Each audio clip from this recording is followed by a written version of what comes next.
guys? It is Monday, October 11th, start of week 2 of the Orilium Readathon. Not really the start of it. Technically yesterday was the start of it. Regardless, today has been a busy day. It's 9 o'clock at night now.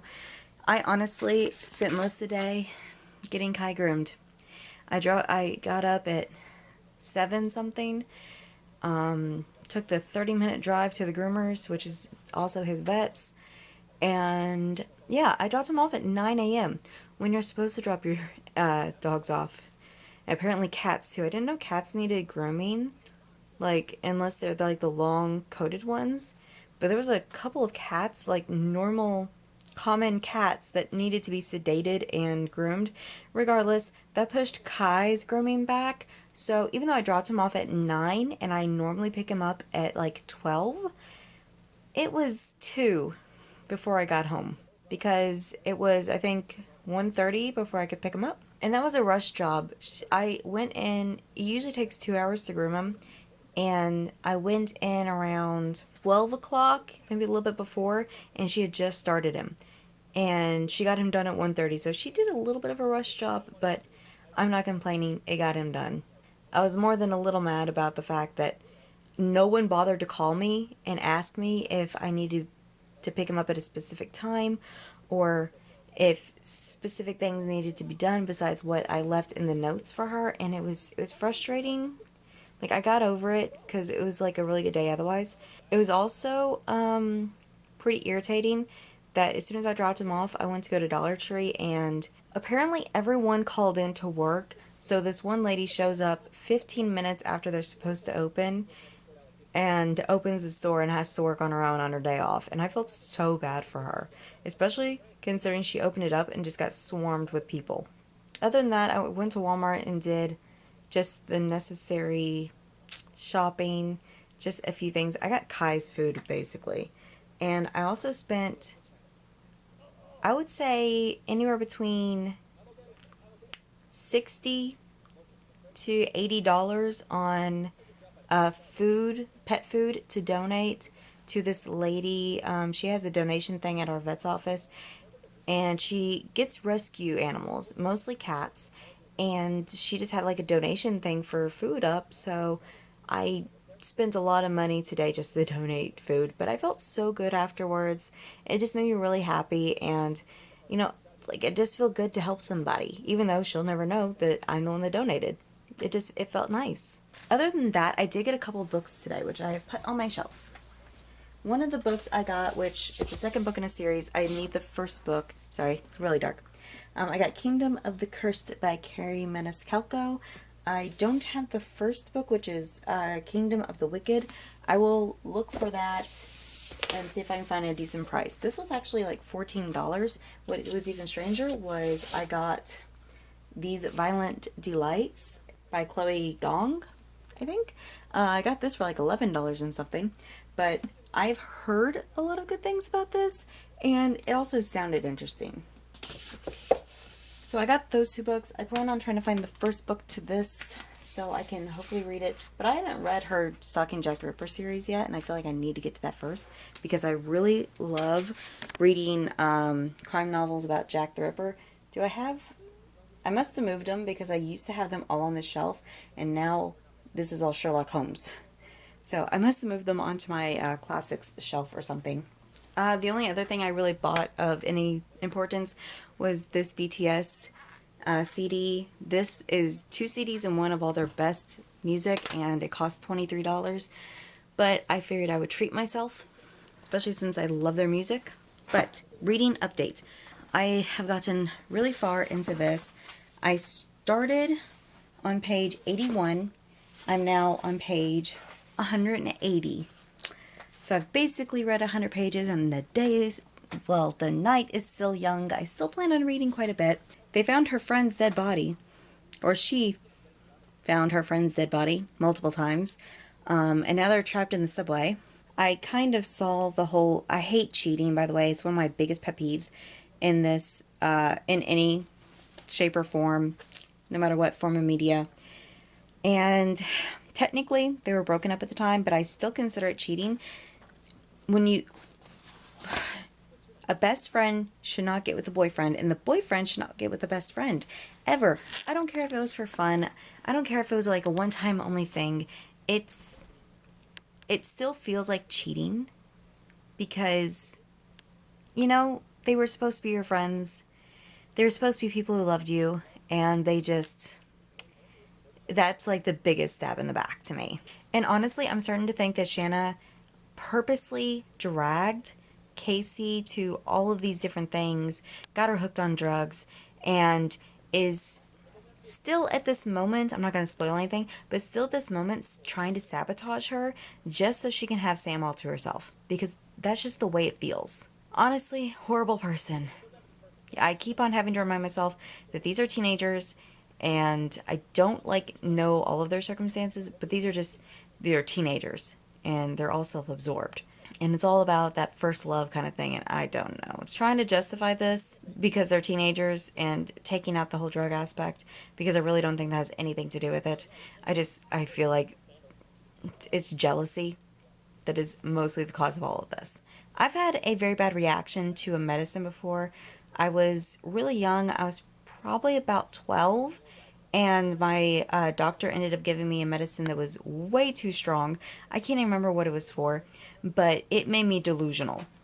I was seeing things, and I thought I was being attacked, and it was horrible.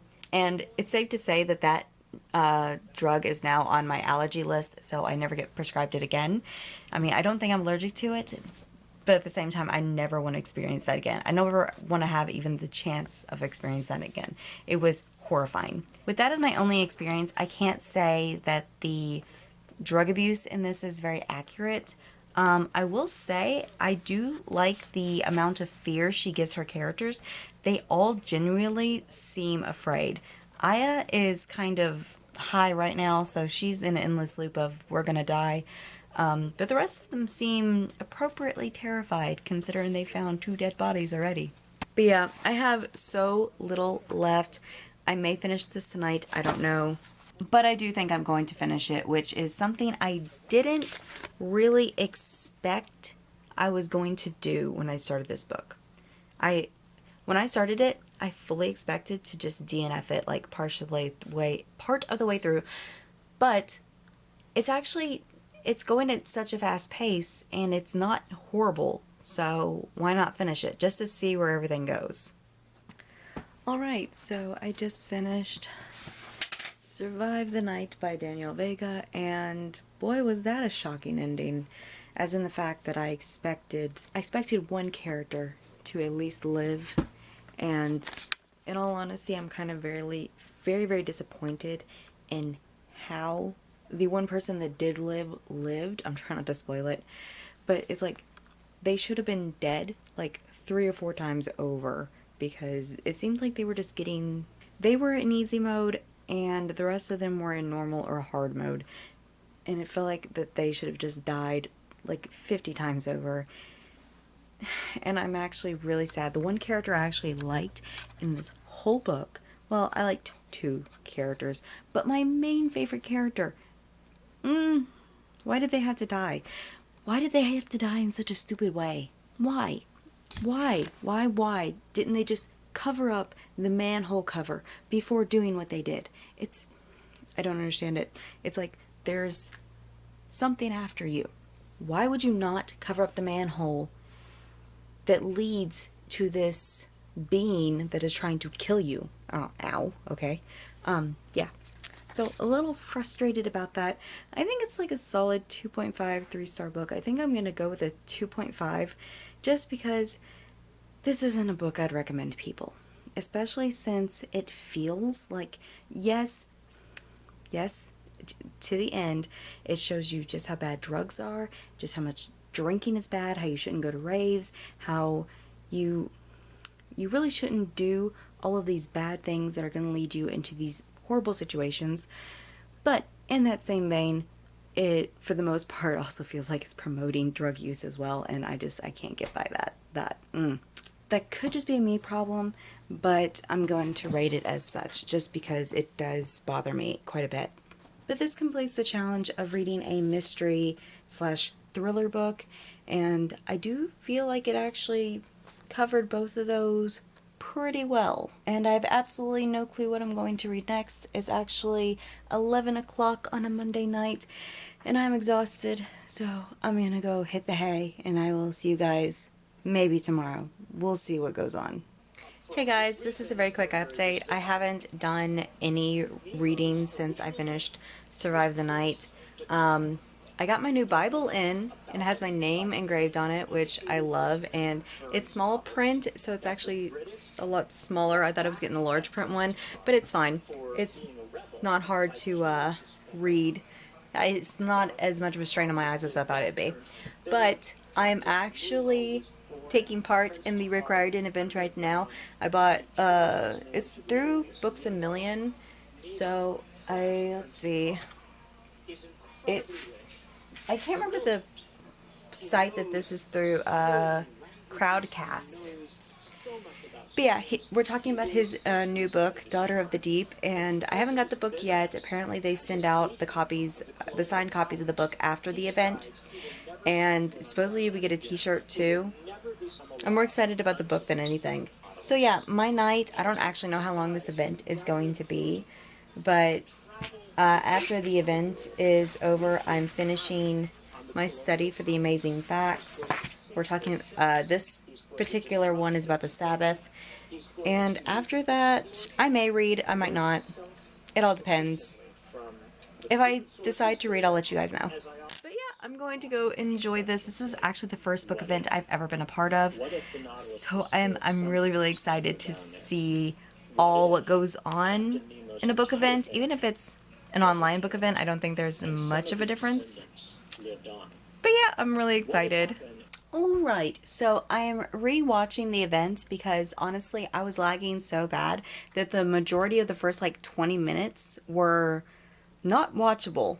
Then there was a lot of the middle and a lot of the end that I missed simply because of lag or having to go to the bathroom or some such stuff, and it was very annoying. And I'm actually rewatching this very late. It's now 10 o'clock. I got on and played probably about an hour of Fortnite with my nephew and niece. That didn't last very long because the lag actually caused me to lag out of one game and crashed my game when I first tried to get on. So that was fun. So not a very good internet day, that's for sure. On a happier note, I have chosen the next book that I want to read, and that is The Unexpected Everything by Morgan Matson. It took me a bit to read Since You've Been Gone, not because it wasn't a good book, but because I wanted to linger with it and the story. And this one's quite a bit bigger than that. At least it feels a lot bigger. So I want to get a good start on it because I want to read it and Beyond a Darkened Shore before the end of October. Mainly because my Audible membership ends at that point, and these two books I have through the Plus catalog, which are audiobooks you get to listen to without spending any credits. I don't use Audible enough to have a subscription, membership, whatever, monthly. I accidentally ended up staying like as a member for 6 months without knowing it, and I was very peeved. And then once I canceled the membership, I didn't realize at the time that the credits that you have left over also expire. And honestly, it's for no good reason. I've looked up the reason they have the credits expire. It's not a good reason. They get the money when you buy the credits or when you give the membership. There's no reason to let those credits expire. Absolutely none.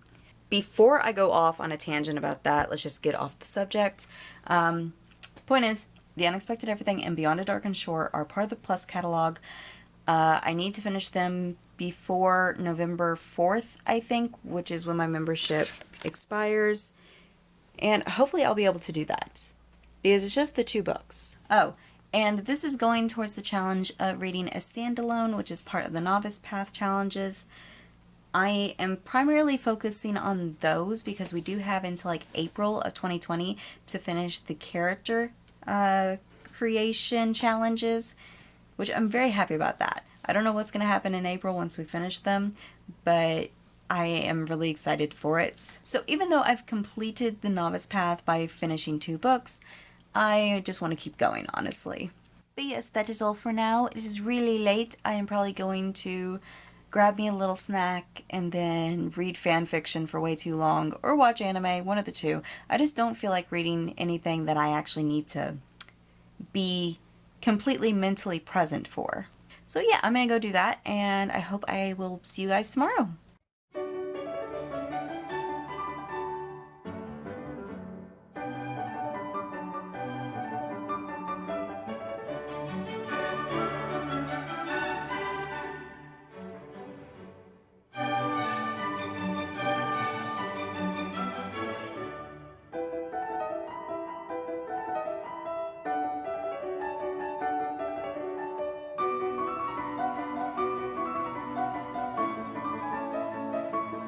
Hello guys.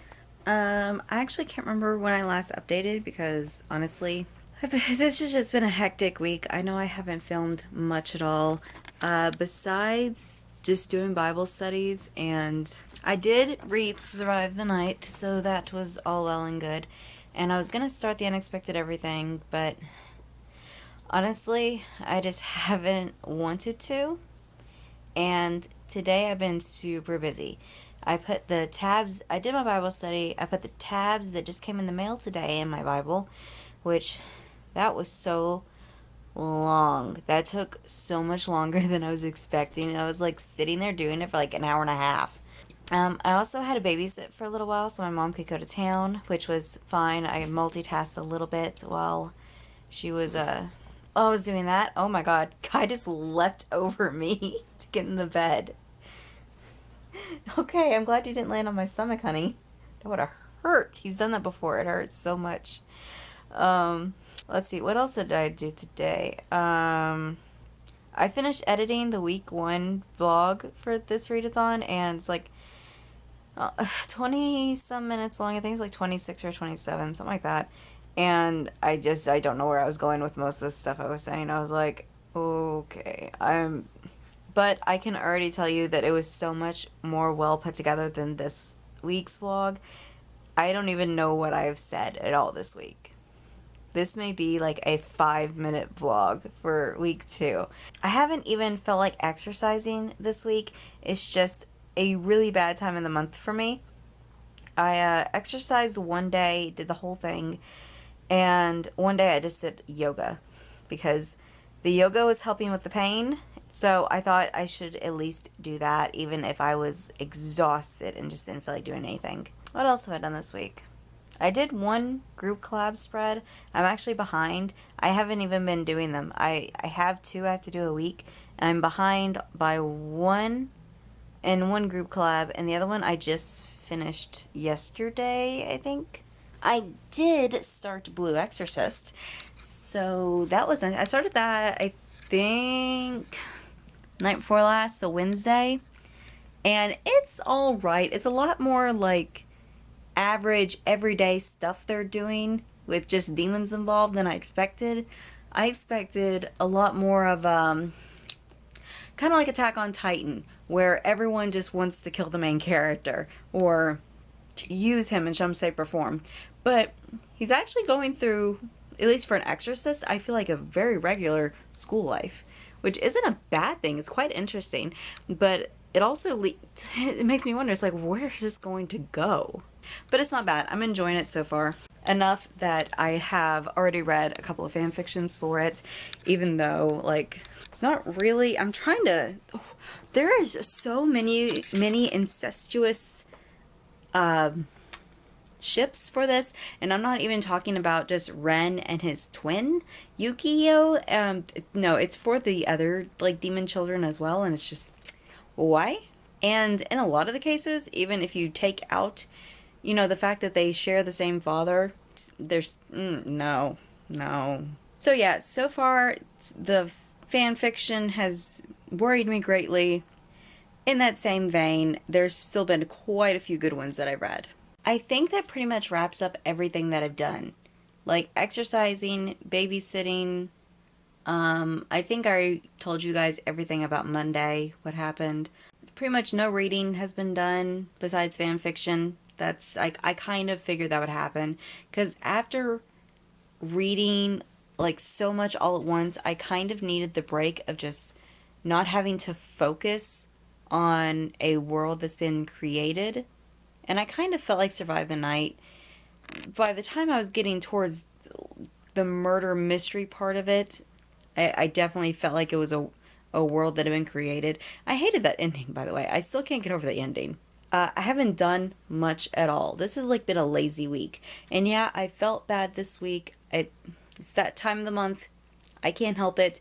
It led to me just for a couple days not wanting to move, and then for the rest of the week just very tired. It was made worse by the fact that I got very little sleep. I think I was averaging like maybe 4 to 5 hours of sleep a night. One day I got 10 hours of sleep, and I think that was me playing catch up a little bit. So that didn't help, and I just decided, like, with all this combined, I was like, if mom asks for me to do something, I will do it. But unless I have to do something, I am just relaxing this week. Which you could argue the fact that I could relax with a book and everything. In that same vein, besides fan fiction, I kind of see relaxing as mindless YouTube videos or journaling, honestly. Hopefully next week will go better. I'll have less to do, obviously. Oh, I did the Rick Riordan event, but I think I updated you guys already for that. I really don't have anything planned for the rest of the month, which is really sad because I expected this week to be like the most action-packed vlog week because I just had so much planned for Monday and I was going to have to go so many places. And then I had the Rick Riordan event that was on Wednesday. And then I could just like show you guys all the other stuff I did throughout the week, but I didn't expect for my period to hit me in the busiest week of the month. I was really hoping that it wouldn't. Honestly, I completely forgot all about it. I don't keep track of that stuff because I used to only have it once a year, and it went from once a year to once every 6 months to every other month. And now it's like skip to the loo, my darling. When I have it, I have it. There's usually no forewarning at all about it. I will say it's more regular now, so I'll like either have it once a month or once every other month. And on the off chance that it skips a month, I just, you know what, I just count my blessings that I don't have to deal with it. It was just a bad week for it to hit, and I don't have anything planned for the rest of the month, so I don't know how the rest of the week's vlogs are gonna go, but fingers crossed that they are better than this week's, because I say this week's was not very good at all.